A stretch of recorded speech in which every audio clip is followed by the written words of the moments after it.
You need to start documenting your small wins. Like, you need to start documenting the small wins, not just the big ones. Hi, my name is Zara, and I'm on a journey to go from stay-at-home mom to full-time creator in 90 days. And in this process, or in any process where you're going through a journey, it can feel like your wins are few and far between, right? And one thing I'm learning, I've decided along this process that I'm going to log the small wins. And when you start to log the small wins, one, you feel more accomplished, and two, you feel like you're actually getting somewhere. Like, it reminds you what journey you're on, the path that you're going down, and that you're actually achieving something in the long run. It doesn't make your wins feel like they're as far apart as you would assume they are, because we tend to, like, on any transformational journey, especially like if you're working on content creation, you're like, oh, the big goals, like the big milestones, like 5K, 10K, 15, 20, 100. But it's like, no, maybe it's a bit smaller, right? And I'll give you an example. I just reached 100 followers on my podcast account. For some, that's like, oh, it's a teeny tiny thing. Like, you only did a teeny tiny thing. Like, it's only 100 followers.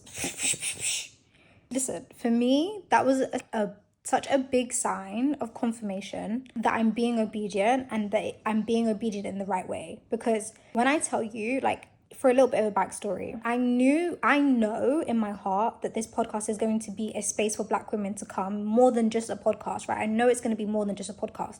But at this current moment, I only have the capacity to have it as a podcast and share my story. But that's the first thing that I got called to do. And I was putting even that off. I was like, I can't do it. I have baby. I can't, like, I don't have time. I don't have the resources. I don't have all the equipment. And it was like, no, like, I constantly was getting the urge to just film and start from where I was at. And this little 100 followers is such a sense of reassurance to me that I am on the right path, that I've started the right thing, that I took the right leap of faith, that I am on the right path to the big goals, to the 1,000, to the 10,000, to the whatever. But at this current moment, while I can see the vision of like where the end of the journey could possibly be, or a part of the journey that I want to reach, this little sign, this little 100 followers, this small win is clear confirmation to me that I'm on the right track. And so take this, please, take this as your sign. Take this as your sign to start logging your small wins.